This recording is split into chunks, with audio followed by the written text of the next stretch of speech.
Hello everyone and welcome back.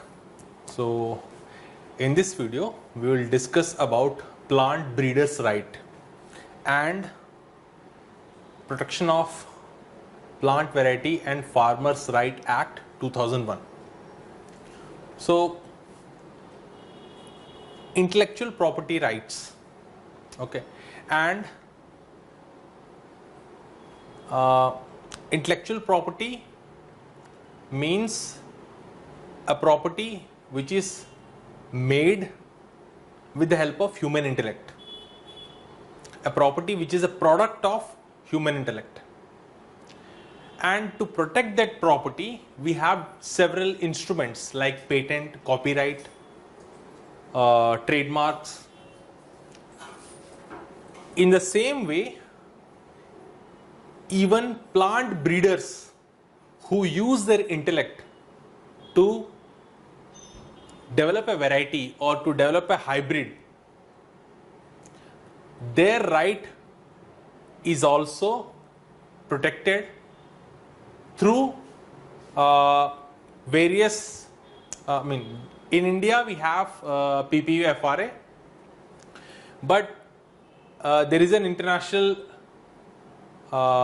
treaty through which it is protected, UPOV, International Union for Protection of New Plant Varieties, 1991. So there is a separate treaty for protection of plant breeders right, because the plant varieties, the hybrid varieties which are developed by the plant breeders are also considered as intellectual property because they are the product of plant breeders intellect. So जैसे patent को तुम्हारा जो invention है, invention को या फिर तुम्हारा कोई आर्टिस्टिक क्रिएशन है उसको प्रोटेक्ट किया जाता है इन्वेंशन को थ्रू पेटेंट्स, आर्टिस्टिक क्रिएशन को through copyright. In the same way plant varieties को भी प्रोटेक्शन दिया जाता है through breeders right. Okay, breeders who have developed varieties, they have certain rights on that variety. Now after TRIPS was enacted, अभी इन तुम्हारा trade related intellectual property rights का जो agreement है, after trips agreement came into effect, all the countries, all the member countries of WTO, they were given option, right? So for patents or for other things, grace period was given to make their domestic laws in compliance with the TRIPS. So India का जैसा है, so 1995 में हम लोगों ने agreement में sign किया और 2005 तक का टाइम दिया गया हमको as a developing country to comply with all the whatever is in the minimum standards जो भी है तुम्हारा ट्रिप्स के अंदर, to comply our national laws with those minimum standards. जैसे 2005 से पहले हम लोग प्रोडक्ट पेटेंट नहीं देते थे in case of chemicals, in case of drugs we did not give product patent, हम लोग सिर्फ प्रोसेस पेटेंट देते थे. सो 2005 तक का टाइम दिया गया for India and other developing countries कि तुम ये 10 साल के अंदर अंदर अपने जो नेशनल लॉस है उनको ट्रिप्स का जो मिनिमम स्टैंडर्ड्स है उसके साथ कंप्लाई करो. You have to bring your national laws in compliance with the minimum standards of TRIPS. So उसी तरह जैसे सारे को कंप्लायंस में लेके आया गया, सारे कंट्रीज के नेशनल लॉस को, कुछ कंट्रीज को ग्रेस पीरियड दिया गया. सो ऑल द कंट्रीज और the member countries of the WTO were given a choice. Okay, so as protection was given to inventions, artistic work, उसी तरह से प्लांट ब्रीडर्स के भी राइट्स को रिकॉग्नाइज किया गया and member countries were given a choice. Either you can agree with, तुम agreement पे साइन कर सकते हो यूपीओवी का, UPOV 1991, international union for protection of new plant varieties, तुम इसको साइन करो या फिर खुद का कोई सिस्टम बनाओ. Okay, either you go with UPOV 1991 और develop your own system for the protection of and for the recognition of plant breeders right. Plant breeders के राइट्स को रिकॉग्नाइज करो और उसको प्रोटेक्ट करने के लिए लॉ खुद का बनाओ, अपने कंट्री का अपना ओन, या फिर यूपीओवी एग्रीमेंट पे साइन करो. इन दोनों में से कोई एक करो. तो इंडिया ने क्या किया, हमने बोला कि ओके हम लोग अपना खुद का एक सिस्टम डेवलप करेंगे जहां पर ब्रीडर्स राइट को रिकॉग्नाइज किया जाएगा और उसको प्रोटेक्ट किया जाएगा. So we developed our own sui generis system which is, हम लोगों ने एक स्टैट्यूट पास किया. So protection of plant varieties and farmers right act. तो हमने यहां पर ब्रीडर्स राइट के साथ साथ फार्मर्स के राइट्स को भी रिकॉग्नाइज किया. So in this way this is special. So sui generis means our own. Okay, so protection of plant varieties and farmers right act 2001. Now ये इंपॉर्टेंट है बिकॉज ये जो प्लांट ब्रीडर है, जो नए नए वेराइटीज बनाते हैं, उनके राइट्स को प्रोटेक्ट करता है और कुछ स्पेशल राइट्स देता है ब्रीडर्स को. So that only the breeders can sell, market, okay, export, import that variety. तो ब्रीडर्स को सर्टेन राइट्स दिए गए हैं. उसके साथ साथ फार्मर्स के राइट्स को भी रिकॉग्नाइज किया गया है कि फार्मर्स के भी थोड़े राइट्स हैं. बिकॉज सपोज कोई एक वेराइटी डेवलप होने के लिए एक ट्रेडिशनल वेराइटी या फिर कोई एक बहुत ही पहले से हाइब्रिड वेराइटी नहीं है, कोई एक ट्रेडिशनल वेराइटी है जो फार्मर्स ग्रो कर करके उसको उन लोगों ने यहां तक लेके आया है. So farmers have protected the variety through continuous cultivation. So they have contributed in protection of the variety. वो उस वेराइटी को कल्टिवेट करके उन्होंने अभी तक जिंदा रखा है, कल्टीवेशन में रखा है. अदरवाइज बहुत सारे traditional varieties have gone extinct because they are out of cultivation. Hybrid varieties आने के बाद traditional varieties out of cultivation हो गए हैं. अगर उनको प्रोटेक्ट नहीं किया गया ठीक से तो they will become extinct. So farmers जिन्होंने ऐसे बहुत सारे ट्रेडिशनल वेराइटीज को प्रोटेक्ट करके रखा है अभी तक थ्रू कल्टीवेशन, उसमें फार्मर्स का भी कॉन्ट्रीब्यूशन है.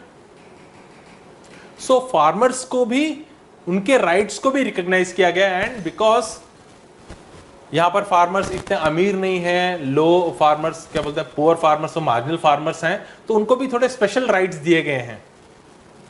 Okay, so let's see the provisions. Provisions इसके बहुत इंपॉर्टेंट है. ओके, यहां से क्वेश्चन आ सकता है for agriculture.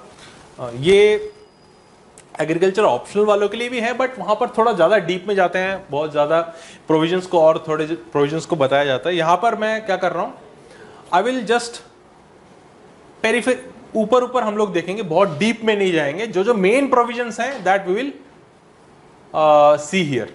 Okay, this is for UPSC prelims. तो यहां पर बहुत सुपरफिशियली में जाऊंगा और बहुत ज्यादा अंदर नहीं घुसेंगे. जस्ट मेन प्रोविजंस हम लोग देखेंगे इस एक्ट के. So protection of plant varieties and farmers right act 2001. So India is obliged under TRIPS either to join UPOV, और या तो यूपीओवी ज्वाइन करो, बताया था, या फिर आइदर यू ज्वाइन यूपीओवी और you develop your own system. So हम लोगों ने अपना खुद का सिस्टम डेवलप किया. सो फर्स्ट प्रोविजन जो है इस एक्ट में, ये एक्ट क्या करता है, this act allow us for the registration of varieties. 2001 से पहले हम लोग रजिस्ट्रेशन वाला टर्म यूज नहीं करते थे. हम लोग जो टर्म यूज करते थे that was notified.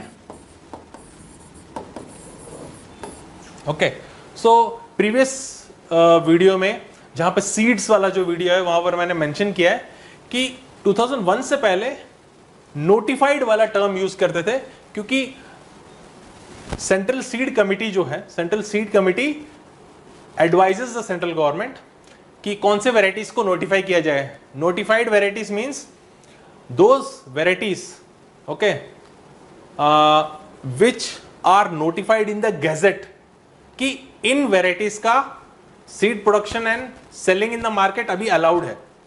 So those varieties whose seed production and sale in the market is allowed, वो नोटिफाई गैजेट में जब नोटिफाई होता है उसके बाद ही उसका सीड प्रोडक्शन और सेलिंग अलाउ होता है.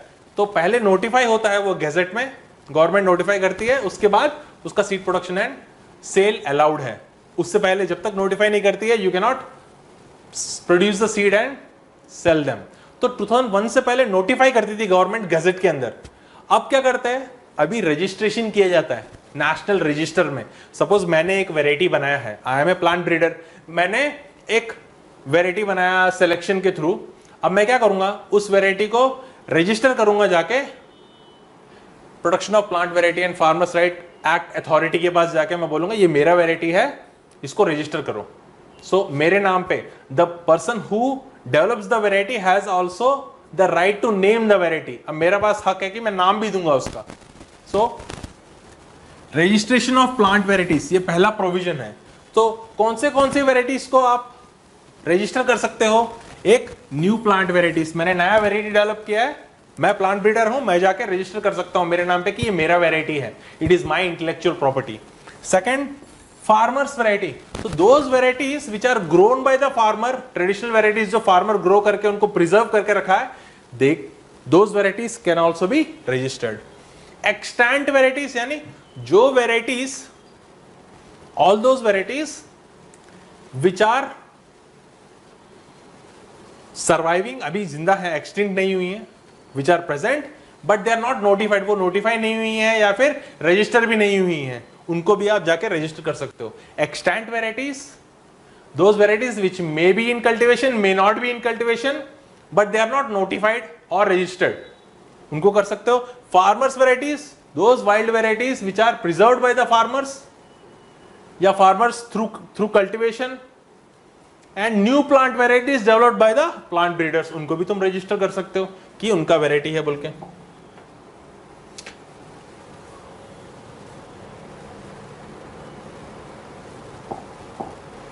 नाउ क्राइटेरिया फॉर रजिस्ट्रेशन, कोई भी वैरायटी को रजिस्टर करने के लिए क्वालिफाई होना पड़ता है. जैसे पेटेंट में है ना, इनोवेशन जो है तुम्हारा, इनोवेशन नोवल होना चाहिए, नया होना चाहिए, उसमें कुछ इन्वेंटिव स्टेप होना चाहिए. सेम वैसे ही यहां पर भी there are certain criteria for registration. उस वैरायटी को रजिस्टर करने के लिए वो वैरायटी कुछ टेस्ट पास होना है, वो variety, that variety has to pass certain test, then only it is qualified to be registered. क्या है, पहला नया होना चाहिए, वो नया होना चाहिए variety, it should be new. So variety to be in commercial use for less than 1 year in India और 4 इयर्स आउटसाइड इन इंडिया. तो अगर मैंने वैरायटी बनाया है, मैंने जनवरी 1 को बनाया है इस साल 2021 जनवरी 1 को बनाया है, okay. So with in 1 year मैंने बना तो दिया, बनाने के बाद मैं यूज कर रहा हूं, अभी तक रजिस्टर नहीं किया लेकिन यूज हो रहा है, वो मल्टीप्लाई कर दिया मैंने. So with in 1 year of development of the variety, तो 1 साल के अंदर अंदर आपको रजिस्टर करना पड़ेगा. अगर देश के बाहर किसी ने बनाया है, वो इंडिया में भी रजिस्टर करना चाहता है, तो within 4 years of development they have to register it. तो मैंने बना तो दिया है, बनाने के बाद मुझे रजिस्ट्रेशन के लिए 1 साल का टाइम है. तो after development of the variety you have to register it within 1 year, तभी वो नया माना जाएगा, otherwise it is not new. उसके बाद ये बहुत इंपॉर्टेंट टेस्ट है जिसको बोलते हैं हम लोग dust test. Distinctiveness, uniformity, stability. Okay, distinctiveness, uniformity, stability, dust test. Distinctiveness का मतलब क्या है, यानी नया वैरायटी मैं बोल रहा हूं, मैंने नया वैरायटी बनाया है. सो ये जो नया वैरायटी है, टोमेटो का नया वैरायटी है, ओके. तो टोमेटो में तो पहले से हंड्रेड्स ऑफ वैरायटीज हैं, तो मुझे प्रूव करना है कि जो मेरा वैरायटी है उन सबसे डिस्टिंक्ट है, एटलीस्ट इन 1 कैरेक्टर. लीफ का विड्थ हो सकता है, लीफ का हेयरीनेस हो सकता है, टोमेटो का टेस्ट की वो हो सकता है, या फिर उसका कलर, साइज, शेप, कुछ भी हो सकता है. At least in one character this variety should be different from all the pre existing varieties. जो टोमेटो के 100 से ज्यादा वेराइटीज हैं सपोज, उन सबसे अलग होना चाहिए एटलीस्ट एक कैरेक्टर में, देन इट इज डिस्टिंक्टिव. उन सबसे अलग है तभी ये नया है ना. उनमें से जो किसी एक जैसा होगा तो वो तो पहले से ही है, तो नया क्या है इसमें. So your variety should be distinct from all the pre existing varieties at least in one character. Uniformity, all the individuals of the variety should be same. Uniformity होनी चाहिए. सब अलग अलग कैरेक्टर दिखा रहे हैं तो वो एक वेराइटी नहीं है. The variety should be uniform. तीसरा, सपोज कोई कैरेक्टर दिखा रहा है, इट शुड बी स्टेबल, यानी अगले जनरेशन में जब इसके बच्चे पैदा होंगे वो कैरेक्टर दिखना चाहिए उसमें भी, यानी इनहेरिट होना चाहिए. The character should be stable in the variety. ऐसा नहीं है कि इस सीजन में दिख गया लेकिन अगले साल नहीं दिखा उसमें कैरेक्टर वो वाला, तो वो स्टेबल नहीं है ना, वो जेनेटिक नहीं है, वो एनवायरमेंट की वजह से आया होगा. So distinctiveness, uniformity, stability, that means that character should be stable. ऐसा नहीं कि अगले साल गायब हो गया, कैरेक्टर नहीं दिख रहा. सो ये तीनों का जो डस्ट टेस्ट जब पास होता है वेराइटी, तभी उसको रजिस्टर किया जाएगा. The variety should pass this test. Then so protection कितने साल का मिलेगा. जैसे पेटेंट को 20 साल का प्रोटेक्शन मिलता है, कॉपीराइट को लाइफ ऑफ द क्रिएटर, जो तुम्हारा क्या बोलते हैं कंटेंट क्रिएटर है या फिर कोई गाना लिखा है, जो भी है, life of the artist plus 60 years मिलता है. तो ये ऐसे यहां पर भी नॉर्मल क्रॉप्स के लिए जो तुम्हारे एनुअल क्रॉप्स है तो 15 साल उनके लिए, और अगर ट्रीज है, कोई पेड़ है या फिर वाइन्स है, उनके लिए 18 साल. ट्रीज एंड वाइन्स के लिए 18 ईयर्स, नॉर्मल जो क्रॉप है एनुअल क्रॉप उसको 15 ईयर्स. सो जो तुम्हारा बीटी कॉटन है, बीटी कॉटन जैसे 2002 में इंडिया में रजिस्टर हुआ, तो 2002 में शुरू हुआ तो 15 साल लगा लो, 2017 में खत्म हो गया. यानी अभी कोई भी बीटी कॉटन प्रोड्यूस कर सकता है. Anybody can produce BT cotton now. तो बीटी कॉटन का जब पहले तो जिस कंपनी को लाइसेंस मिला था वही बना सकते थे, अभी तो कोई भी बना सकता है. तो बीटी कॉटन का प्राइस घट गया है अभी. तो 15 ईयर्स ही है प्रोटेक्शन, उसके बाद पब्लिक डोमेन में आ जाएगा वो. ठीक है.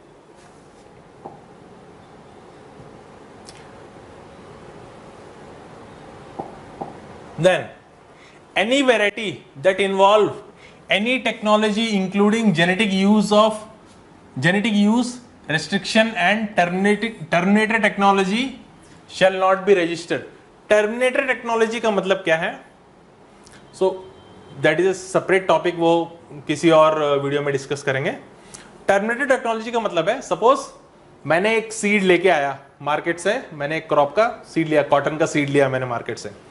मैं अभी वो कॉटन का सीड को फील्ड में लगा दिया मैंने. पेड़ आएगा, फ्लावर आएगा, फ्लावर से तुम्हारा सीड्स प्रोड्यूस होंगे, उससे लिंट आएगा, राइट, जो आ गया फाइबर. अब जो उसकी जो सीड्स हैं, वो सीड्स जो अगर फार्मर खुद हार्वेस्ट करता है और वो अपने खुद के सीड्स को नेक्स्ट जनरेशन में यूज करेगा, तो वो उधर से प्लांट नहीं आएंगे. यानी वो एक ही बार के लिए, सिंगल यूज. अगली बार फार्मर अपना खुद का सीड यूज नहीं कर सकता, उसको मार्केट से खरीदना पड़ेगा बार बार. दैट मींस वो एक ही जनरेशन के लिए काम करेंगे, अगले जनरेशन में काम नहीं करेंगे. So terminated technology means single use, बार बार मार्केट से खरीदना पड़ेगा उसको. तो जो भी सीड्स टर्मिनेटेड टेक्नोलॉजी यूज करते हैं उनको रजिस्ट्रेशन अलाउड नहीं है इंडिया में. ये भी एक तरह से फार्मर्स के बेनिफिट के लिए है, फार्मर्स राइट के लिए है, right. So essentially derived variety from an initial variety can be registered as a new variety. अब essentially derived variety का मतलब क्या है? So essentially derived variety, suppose मैं एक साइंटिस्ट हूं, I am a scientist, okay? So एक scientist है, सपोज डॉक्टर अरुण, ऐसे एक रैंडम एग्जांपल. डॉक्टर अरुण ने एक वैरायटी बनाया है एक्स वैरायटी है, ये वीट का वैरायटी है. Doctor Arun, famous scientist who has developed X variety of wheat, ये अच्छा यील्ड देता है, everything is good, good yield, अच्छा रेस्पॉन्स है फर्टिलाइजर के अगेंस्ट, ड्वार्फ वेराइटी है, everything is good, but it is susceptible to rust disease. तो rust disease के अगेंस्ट ससेप्टेबल है। अब मैं एक और साइंटिस्ट हूं, आई एम ए साइंटिस्ट, सो मैंने क्या किया, इस वैरायटी को इंप्रूव करना चाहता हूं मैं। ओके, सो मैंने क्या किया, इस वैरायटी को किसी और वैरायटी के साथ बैक क्रॉस कर करके मैंने एक नया वैरायटी बनाया Y.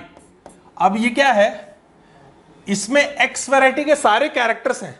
Okay, Y variety possesses all the good characters, yield, ability, lodging resistance, सब कुछ है इसके अंदर एक्स का, बट इसको मैंने इंप्रूव किया, इसमें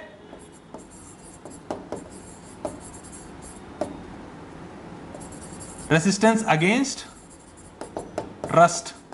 मैंने एक वाई वैरायटी डेवलप किया जिसमें एक्स के सारे कैरेक्टर्स हैं प्लस रस्ट के अगेंस्ट रेसिस्टेंस भी है। सो आई इंप्रूव्ड अपॉन एक्स वैरायटी।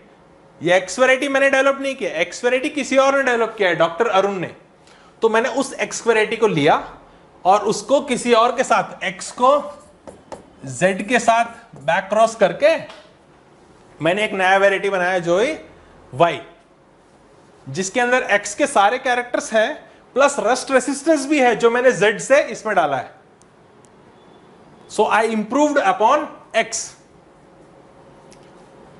सो एक वैरायटी को रजिस्टर करने के लिए क्या चाहिए, डिस्टिंक्टिवनेस एक इंपॉर्टेंट है। स्टेबिलिटी यूनिफॉर्मिटी तो चलो है, डिस्टिंक्टिवनेस माने एक्स से तो अलग है नहीं, एक्स में रस्ट रेसिस्टेंस नहीं था, इसमें है, तो it is different from x, तो मैं रजिस्टर कर सकता हूं, बट ये ओरिजिनल वैरायटी नहीं है, ये डिराइव्ड वैरायटी है, एसेंशियली डिराइव्ड वैरायटी, क्योंकि मैंने एक्स के सारे कैरेक्टर्स इसमें हैं।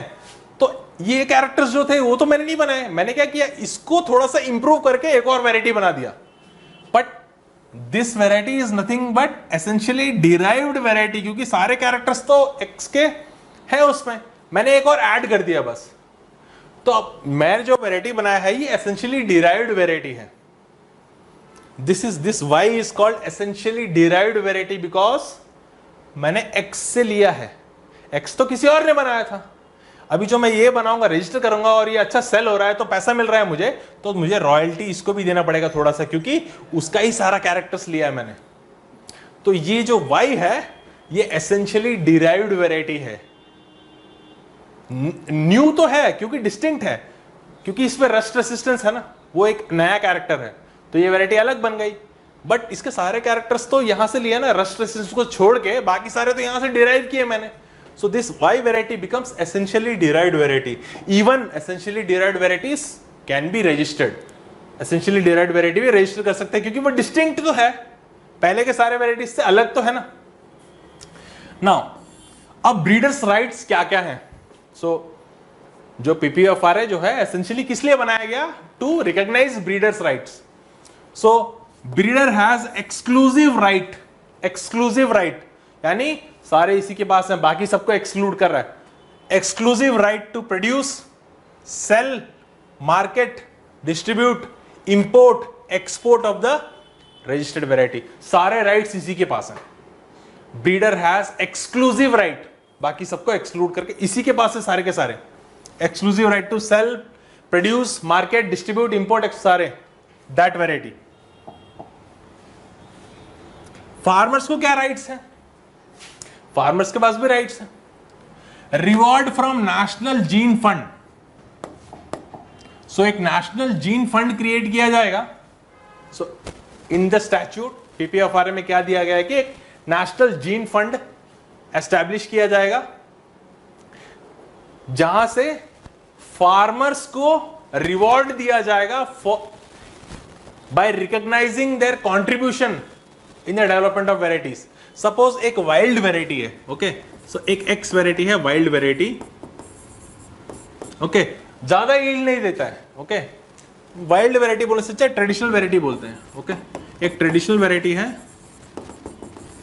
X variety, it does not yield much, ज्यादा हाई यील्डिंग वेराइटी से कंपैरिजन में कम यील्ड देता है, बट फार्मर्स इसको ग्रो कर करके अभी तक जिंदा रखा है, एक्सटेंड रखा है, otherwise it will be out of cultivation and become extinct. लेकिन फार्मर्स अभी भी इसको ग्रो कर रहे हैं अब इस एक्स वैरायटी में एक डिजीज रेजिस्टेंट जीन है, डिजीज रेजिस्टेंट जीन है। अब क्या किया, मैं एक ब्रीडर हूं, मैंने एक वैरायटी बनाया है के वैरायटी सपोज, ओके, और इस वैरायटी को बनाने के लिए मैंने एक्स वैरायटी से क्रॉस किया, मैंने एक्स वैरायटी को यूज किया क्रॉस में, हाइब्रिडाइजेशन प्रोसीजर में मैंने एक्स वैरायटी को यूज किया क्योंकि इसके पास डिजीज रेजिस्टेंस जीन है। अगर फार्मर्स ने इस वैरायटी को कल्टीवेट करके प्रिजर्व नहीं किया होता तो मैं के बना ही नहीं पाता, है ना। सो यहां पर फार्मर्स का कंट्रीब्यूशन है। Those farmers who are involve in the cultivation and preservation of this x variety, they should also be recognised, क्योंकि के वैरायटी तो मैंने बनाया है, उसमें डिजीज रेजिस्टेंस जीन कहां से आया, एक्स वैरायटी से। अगर फार्मर्स इसको प्रिजर्व ही नहीं करते तो के बन ही नहीं पाता आज। सो फार्मर्स का कंट्रीब्यूशन तो है यहां पर। So reward from national gene fund for those farmers who are engaged in conservation of genetic resources of land races and wild varieties, land races या ट्रेडिशनल वेराइटीज बोल सकते हो, and wild varieties of economic plants and their improvement through selection.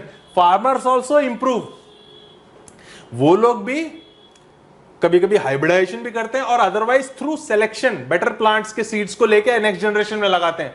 Through selection they are also involve in improvement of varieties.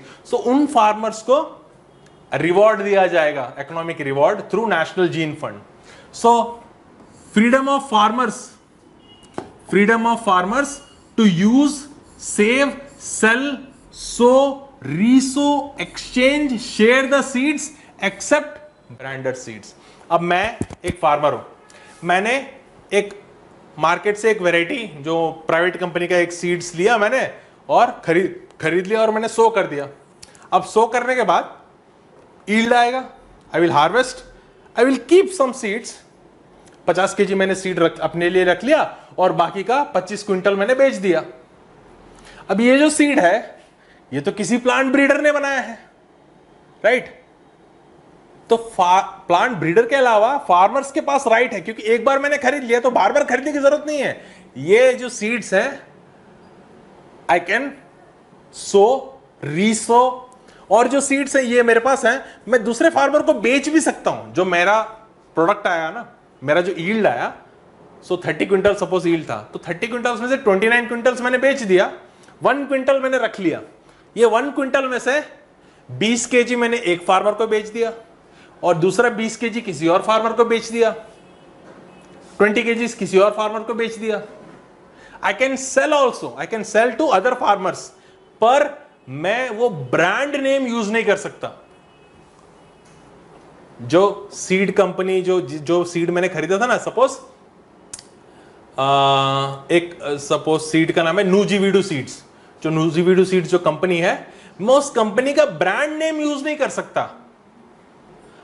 अपना packet जो मैं बेचूंगा उसके ऊपर ये नूजीवीडू सीड्स ऐसे बोल के ब्रांड नेम यूज नहीं कर सकता हूं, क्योंकि उनका ब्रांड नेम टार्निश होता है। I can sell the seeds but I can not use the brand name. Okay, वो ट्रेडमार्क का, उसका ट्रेडमार्क टार्निश होने का चांस है, इसलिए farmers can also sell the seeds but they can not use brand names.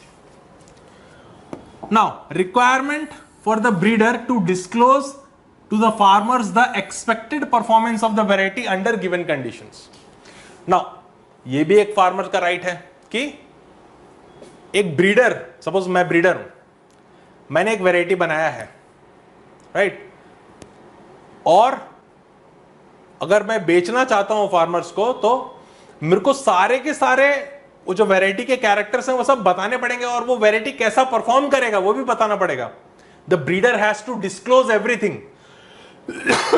अगर मैं claim कर रहा हूं कि मेरा वैरायटी 30 क्विंटल्स पर हेक्टेयर देगी, 30 क्विंटल्स पर हेक्टेयर देगा, पर वो 30 क्विंटल्स पर हेक्टेयर नहीं आया, उसका 20 क्विंटल्स ही आया है, तो जो मैं क्लेम कर रहा हूं उतना परफॉर्म नहीं कर रहा है मेरा वैरायटी। एक फार्मर गलती कर सकता है, दूसरा फार्मर ने फर्टिलाइजर नहीं डाला, एक दो सैंपल है, लेकिन किसी भी फार्मर का 25 क्विंटल से ऊपर रीच ही नहीं हुआ और मैं 30 क्विंटल्स एवरेज क्लेम कर रहा हूं, तो मैं गलत क्लेम कर रहा हूं। I have to give compensation also. So breeder shall disclose the performance of the variety.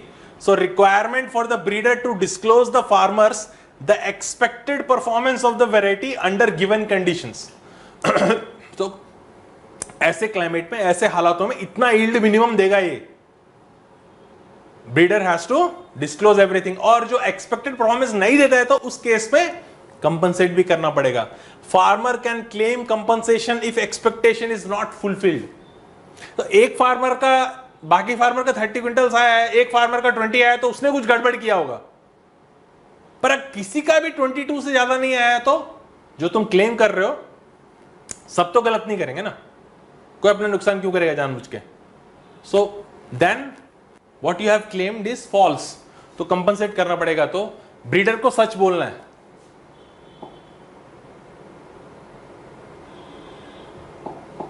Then central government is to constitute a national gene fund. Central government एक नेशनल जीन फंड बनाएगी जिसके अंदर जो money आएगा, जहां का जो national gene fund है उसको कंट्रीब्यूट बहुत सारे सोर्सेस करते हैं।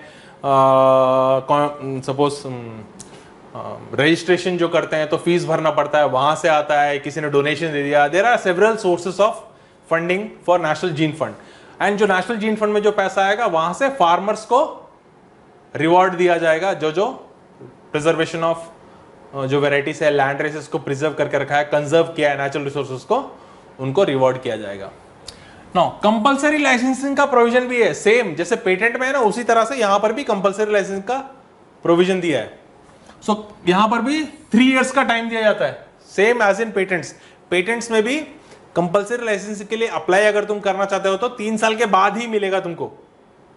यानी पेटेंट फाइल करने के बाद जो इन्वेंटर है उसको 3 साल का टाइम दिया जाता है कि ये 3 साल में तुम अपना इन्वेंशन को वर्क करो और बेचो। अगर 3 साल तक तुमने कुछ भी नहीं किया, स्टार्ट ही नहीं किया, पेटेंट लेके बैठे हो, कोई और अगर करना चाहता है तो उसको कंपलसरी लाइसेंसिंग दिया जाएगा 3 साल के अंदर, अगर तुमने नहीं किया तो।